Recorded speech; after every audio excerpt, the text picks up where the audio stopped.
Voilà, bonjour à tout le monde. Nous sommes aux étangs de Stavo pour une école de pêche. Montrer un peu aux enfants comment ça va. Expliquer un peu comment ça va la pêche au cou, la pêche au filet, à la cage et la pêche au métaux. Nous sommes là avec les moniteurs ici présents. Voilà, avec Johnny Dubois, Sébastien, et David et moi-même.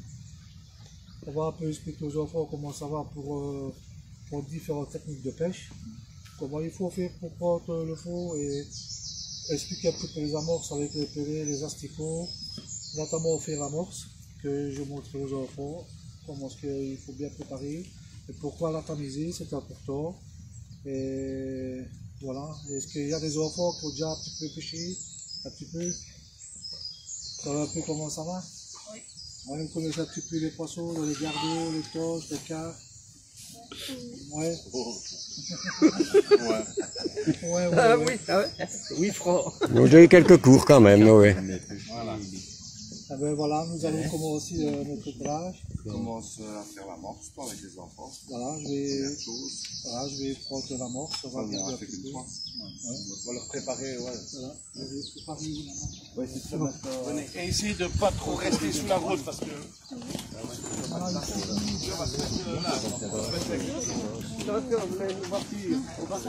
Attention sur le côté. Sur le côté d'Annie. Yann. Ça sera bien entre les deux. Maman.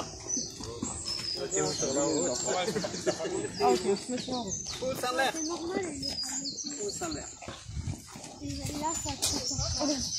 Le fumet de la mer là aussi. Venez voir ici, venez voir pour la mort. Oh, ça c'est des beaux asticots, hein. Nous avons une amorce ici à Gardon.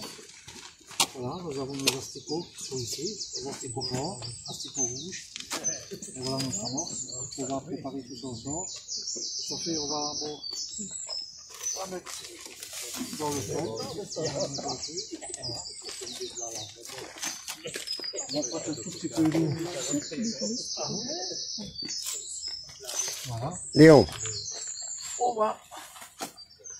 On va la mélanger avec la main, avec les doigts bien écartés, pour vraiment bien mélanger, pour retirer pour démêler toutes les particules qu'il y a dedans. Voilà, comme ceci. Voilà, on fait ça, comme ça. Finalement, si vous le faites. Voilà, on tourne le peu. Voilà. Et l'amorce, ça se fait toujours deux fois. Le premier mouillage, on va la faire ici, qu'on vient faire ici maintenant. On va la laisser un petit peu, éponger un peu l'eau. Voilà, on la mélange bien, comme ça. Pour déjà avoir le premier mouillage, déjà, donc ça va coller un petit peu. Ça ici. Voilà. On va la laisser refroidir un peu. On a notre tamis qui est là. Un au-dessous, c'est déjà un au-dessous. Voilà. Encore une fois, mélanger comme il faut. Voilà, toujours avec les doigts bien écartés. Voilà.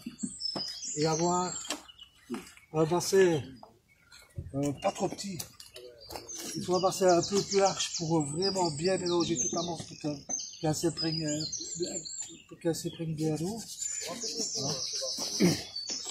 Voilà. On va laisser frotter un petit peu ainsi.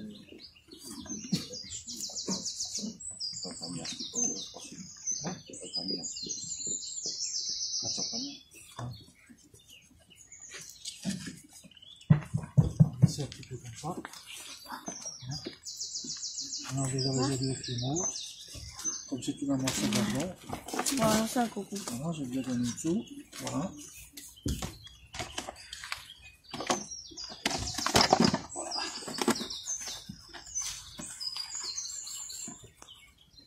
Alors, ce qu'on va faire, on va toujours la laisser comme ça, regardez. Elle a commencé à devenir un petit peu sèche, ce qui est normal parce qu'il y a la pompe et tout haut, la première fois.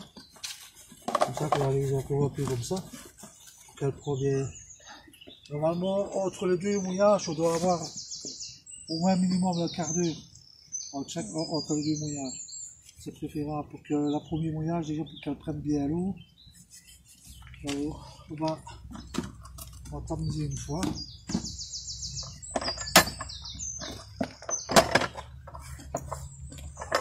Ceci.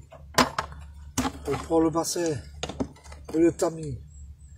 On sort et on tamise le tout. Voilà. On fait tourner ainsi. Voilà. On a déjà on a les grosses particules qui restent sur le dessus. C'est un tamis à 4 mm. Et comme c'est une amorce à gros garlot, ben, il y a des grosses particules dedans. C'est pour garder plus le petit poisson et laisser le gros poisson sur le coup. C'est pour ça qu'on a des grosses particules. Et alors, surtout maintenant, ben, le poisson, ben, il mange beaucoup. Il va faire ses réserves pour l'hiver. Donc, ce qu'on va lui présenter, ben, on va lui présenter quand même de grosses particules pour qu'il mange et se faire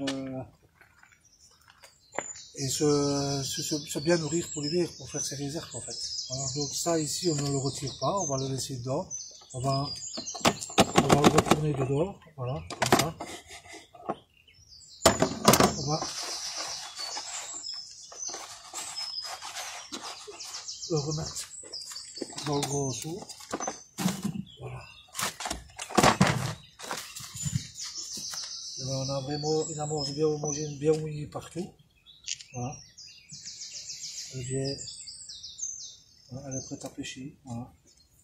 On va faire comme on va pêcher entre deux eaux. On va prendre des petites boulettes comme ça.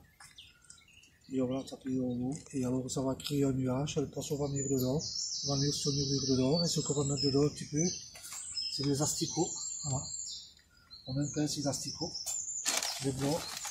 Une pincée de rouge. Voilà. On va mélanger le tout. Voilà, comme ça on a nos asticots qui sont mélangés dans l'amorce et ils vont prendre l'odeur de l'amorce. Donc le poisson ne sera pas dérangé, il va rentrer plus vite dedans. Voilà. Et alors au premier temps, quand on a des asticots, on a un petit tamis d'asticots. La première fois que les asticots, ben ici moi je les ai déjà dégraissés, déjà nettoyés. Pour les nettoyer, ben, on a un tamis d'asticots, on le met dedans. Voilà, on tamise nos asticots, comme ça nos asticots sont bien propres et un peu dégraissés. Et quand on a fait tout ce travail là, on prend de l'amorce sèche, comme ça ici, de la même qu'on prend pour pêcher avec. On en met un petit peu dedans. Voilà. Et on mélange le tout. Voilà. Et là on a les asticots qui sont imprégnés d'odeur avec l'amorce qu'on pêche avec. Et voilà la préparation pour pêcher au cou et au filet, c'est exactement la même chose. Voilà. Il y a une question à poser.